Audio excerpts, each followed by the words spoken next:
everybody. Welcome back to another episode of the Fearcast. This is the podcast dedicated to OCD, anxiety spectrum disorders, and getting your life back. I'm your host, Kevin Foss. Thank you all so much for joining me for this episode 111, 111. I don't know if that's lucky for anybody. I don't know if it's unlucky for anybody. All I know is the one after 110.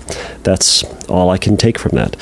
So I hope everybody out there is doing well. I should say at the very beginning, for those of you who are new, this is a question and answer based podcast. If you would like your question answered on a future podcast, go over to fearcastpodcast.com, go to the submit a question link, and you can submit a question to me, and I'll read it and likely put it up in a future episode. Today's episode is going to be a little bit different because I think I say that about a lot of episodes, I think, that they're going to be a little bit different. They're all a little bit different anyways. So this one is going to be a question coming from Instagram. So if you go over to Instagram, I am Fearcast Podcast over there.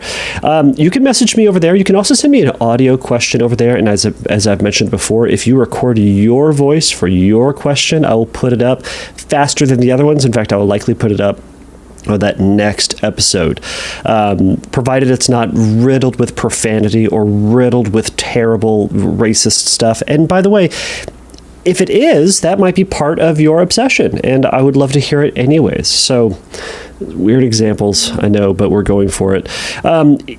So this is a question from Instagram. So back to Instagram. You can send me a message over there. You can send me your audio message, and I will likely put it up faster on a future episode.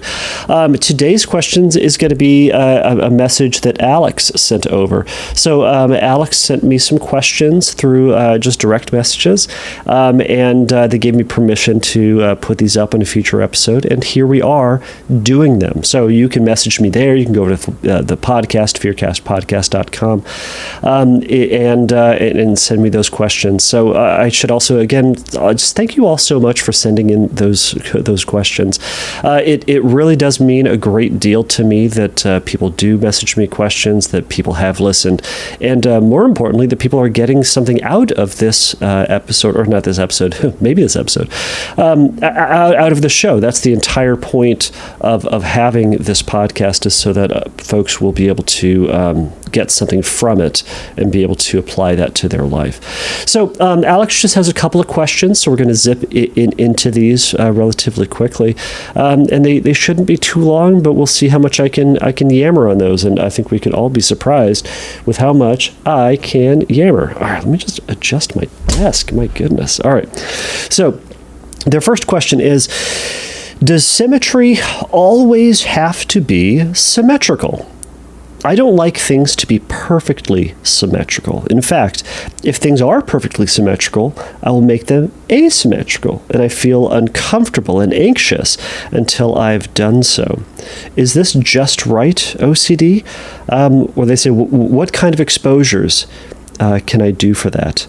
And they also go on to say, I feel like those compulsions are harder to overcome than other ones. Why is that? So, Alex, for this first question. So I'll say to anybody else out there, so symmetry is one of those things that can sometimes, or an obsession about a focus on symmetry and balance can be a part of something called Just-Right OCD. Just-Right OCD is yet another subtype of OCD that we've been talking about. Again, it is all just anxiety, it is all just OCD, and the Just-Right designation just more kind of gives a focus. It's kind of a shorthand for what types of obsessions are present, what types of compulsions are present, and the types of things that we're going to be talking about, or that we're going to be focused on, the ways that it manifests. Again, it's just shorthand for all of us. It doesn't make Just-Right OCD different. It just makes it OCD, and now we know what we're talking about, right? Like, let's say, cars, right? We've seen cars all over the place, right? But if I just say, I have a car, that doesn't necessarily tell you what that car can do, how fast it is, its function. If I say it's a station wagon, well, that's going to be very different than a race car or a sports car or a dump truck. right?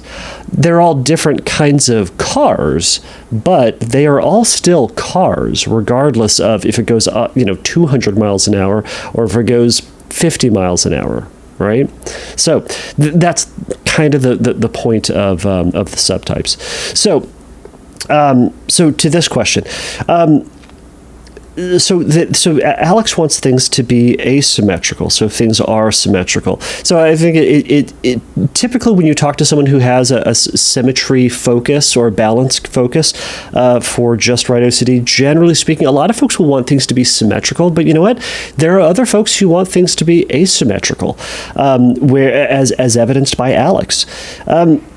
So symmetry, I've also talked about balance. So there can be a concern about whether or not things visually looked balanced, whether weight-wise they're balanced, whether or not subject-wise they are balanced, whether or not it's, and it comes down to this just right feeling, right? There may not be an objective description or objective measure by which something is symmetrical or balanced or just right, but it's really this heavy emphasis on the emotional components of it. Does this feel right? And I need to adjust to this or move this over here, and for whatever reason now it feels right. And a lot of folks will be able to cite that it is more balanced, and they might again cite a very specific reason why it's balanced, but two people can disagree on it. Again, it goes back to this emotional element to it. So let's go. If things are perfectly symmetrical, I will make them asymmetrical, and I feel uncomfortable and anxious. And they said, is this just right OCD? So Alex, it might be just right OCD. It might also be personal preference.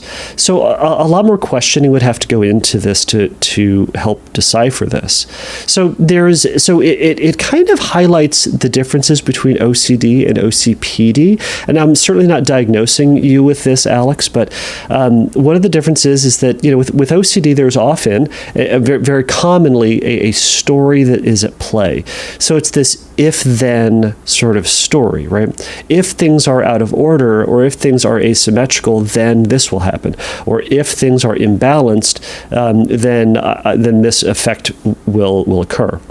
With OCPD, so it's obsessive compulsive personality disorder, that's more along the lines of someone who just thinks it ought to be this way. Why would it be any other way? So things ought to be symmetrical. Some folks will describe with OCPD a sense of discomfort. They'll say anxiety or like this nervousness. Or again, if there's this emotional component, there's also a cognitive component where they have a very fixed mindset of the way that it should be. And with that, then, it comes with a lot more obligation on other people.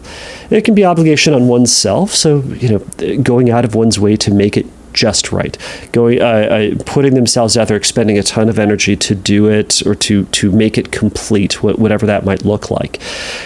Oftentimes, it is more of a problem, the OCPD is more of a problem for loved ones and people around them, coworkers, family members, etc., than it is for the person themselves. Because the person themselves with this requirement is putting this out on other people that they need to accommodate. And why wouldn't you accommodate? It's the way it ought to be, don't you know? Right? Whereas with OCD, there's this element of, I know this doesn't make sense. This other people have it this other way. They set it up asymmetrical. They set it up symmetrically. It can be this other way, but oh man, I can't explain why. It needs to be this way. And there is an anxiety and a nervousness and discomfort. But sometimes that fear is, if I don't put it right, I'm just going to feel uncomfortable forever. Or there can be that feared story. If it's not set right, something bad will happen. I've worked with folks where it's kind of like a butterfly effect element. And this is not for everybody, but for some, where it's like if things are out of order, it's going to affect events onward. So there's a superstitious element to that. So they make it just right in order to prevent this thing. Now, you could say that fits under maybe harm OCD, maybe hyper-responsibility focus, right? But again, this is where the subtypes start to become strained, is that, how do we fit it under? And ultimately, it doesn't really matter, It ultimately doesn't really matter. Anyways, we can talk about that at another time. So is this just-right OCD? Well, Alex, I think that's a question that you're going to have to answer. What is the function of this? Is this just you just like things asymmetrical? You like it being, is it that you like it being funky and different and asymmetrical? You might just prefer it that way. Now, there might be, and it might cause you maybe some distress that you have to have it that way, or that you just really like it that way. Or are you making it asymmetrical in order to prevent something, or in order to get it to this right feeling? Otherwise, X might happen, right? You might feel bad forever. Some catastrophe might occur. Some disaster or superstition may befall you or those around you. So those would be the elements to consider in this. So I really have a tough time stating whether or not definitively it is one or the other, but those would be some elements to consider. So you said, what are some exposures I can do with that? Well, practice making things wrong, living with a wrongness, and acknowledging that it feels wrong, and that's okay. So if it's symmetrical, leave it symmetrical. Notice it's symmetrical. Be present with the symmetry. Acknowledge that, all right, you might not like it. It might make you feel a certain way, but that's all right. The images coming to mind for me right now is an art gallery. I don't know why. Well, I could make up a reason why. But, if you think about walking through a big art gallery, there's going to be a lot of art that we like. And boy, there's going to be some art that we don't like. Art is very, very subjective. You walk by a piece of art, you see it, it strikes you in a certain way. Sometimes we can identify why it is that it strikes us a certain way, and other times we simply can't. So we acknowledge that it makes us feel a certain way. And then you know what you can do? Resist the urge to get into explaining it or changing it. Allow it to feel weird, and then move on. Or leave it be. Move it on and leave it be, as a matter of fact. But the point is that to not expend any excessive energy over something that ultimately has no impact on you, or isn't objectively dangerous or incorrect. I know that's going to be a trigger for some people for me to say those words. But if it's just that it feels weird, let it feel weird. But also, don't actively and intentionally lend all of your energies to it. So you then said, well, I feel that those compulsions are harder to overcome than my other ones. So that may speak more towards OCPD, or it may also just speak to you just like it that way. Sometimes we just like things a certain way, and it's not that it's a problem. Right?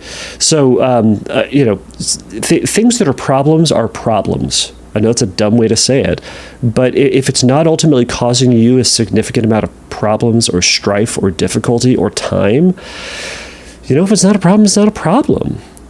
If it's not a problem that is causing other people strife or stress, we may not need to change it. You may just be someone who likes things asymmetrical. So if you are able to, in a reasonable fashion, have things asymmetrical because you prefer it that way, great. No one's going to stop you, probably. But if you're expecting other people to make things asymmetrical, if you are demanding it of other people, if you are struggling with things being asymmetrical and it's overwhelming you, that may be something to then look at. And I would encourage you to look more into acceptance on that. It's kind of like I talked about with the art gallery example, and learning to make space for that asymmetrical discomfort, or the symmetrical discomfort. People like it different. So I hope that helps or kind of provides a little bit of direction. So I'll shift into the next question. They said, I find it interesting, you needed to qualify this. You said, genuine question. Do you think grieving can be compulsive? They said, as in, grieving the worst case scenario as if it has happened, or as a form of self-punishment. So, Alex, I think this is kind of an interesting thing. So, do I think it can be compulsive? Of course, anything can be compulsive. The question is always going to be, well, what is the function that it's doing for you? What are you getting out of it, and what are you hoping to do with that rumination or with that excessive grieving as you're talking about? So, sometimes people can get caught in grieving. We feel sad when we think about sad things. If you feel sad when you think about sad things or potential sad things, that's kind of normal. We should feel sad. We are thinking about a sad thing. That's all right. I would encourage you not to judge yourself if you are getting emotional or getting reactive when you think about something that is sad. So, it's human. It makes you human. When I think about terrible, catastrophic things happening to people I love, I feel sad, and for me it can help solidify, emphasize that I do care about those people. Now, if you are thinking about them and you're putting yourself in that position, effortfully putting yourself in that place, so that you can find proof that you love those people, or you find proof that you have feelings towards those people, or find confirmation that you would feel sad in this event. That does smack a little bit of compulsive, in the sense that if you're intentionally thinking about it to elicit a feeling, that might be more compulsive. I'll say that in a more confirmatory way. Yeah, that sounds compulsive. If you are intentionally thinking about something for the purpose of reassurance or eliminating a feeling or neutralizing, or avoiding for that matter. But in this sense, it doesn't sound like you're necessarily avoiding, unless the avoidance... Anyways, if you're doing it for some of those reasons, then yes, I would say it is compulsive. I suppose the question then can always be, well, what do you do about that? Well, actually, the next part is, grieving the worst case scenario as if it happened, or as a form of self-punishment. So that's interesting, Alex. If it's self-punishment, what is the purpose of punishment? Did you do something wrong that needs punishing? Do you feel that you are bad, therefore need to be punished? What is the purpose of punishing? Now, are you coming to the conclusion, well, I must be punishing myself for something? I'm thinking about this a lot. I'm ruminating about it. Well, I must be punishing because punishing is bad, or punishment makes one feel bad. I am feeling bad thinking about this. Well, therefore, I must be punishing myself for this. You could see where this could lead into another obsession. Well, why am I punishing myself? I haven't done anything wrong. What have I done? What should I do about this? How do I fix this? How do I stop punishing myself? What will happen if I continue to punish myself? You see where this goes. Only you can answer this question if you are doing this for self-punishment. If that is the case, I'd encourage you to chat with a therapist about this, to consider, well, what are you punishing yourself for? What happens if you let yourself off the hook for this? If you catch yourself about to punish or are self-punishing, catch yourself doing it. Think about, what would it mean for me to stop? What would I not get if I resisted this? What will happen to me or to my loved ones or to the future if I don't continue this process and I shift over and think about happy thoughts, or think about my dog or cat or elephant, whatever animal you have? What will happen to this if this happens? That will start to illuminate maybe some of that feared story, or maybe some of that feared consequence that you need to address and need to accept as uncertainty, right? But I will say, one thing that is happening, it sounds like you are engaged with your imagination. Now, your imagination is going to be endless with our fears, right? It's going to be endless. But, and so therefore, with these scenarios about the worst case scenario, scenarios about the worst, anyways, you get the idea. If you're engaging with that, catch yourself spinning. Step back from it. Point out to yourself, you are getting sucked into the cycle. You're already spinning within it, and you're thinking about things that haven't happened yet. And it can be helpful to then gently let go of it. Gently let go of that active grasping or that active manipulation of the thought, and instead refocus and anchor yourself back in the moment. Where am I now? What is happening now? You can even practice that ACT approach of recognizing or noticing that you're thinking. I'm noticing I am pre-mourning. I call it pre-mourning, is kind of that grieving thing that you're talking about. Grieving the worst case scenario as if it's happened. Pre-mourning an event, right? Like my brain will sometimes get caught up with the thoughts of, loved ones dying or terrible things like that happening. I don't like that idea, and yet sometimes my brain goes there. I don't love it, but it's there. Anyways,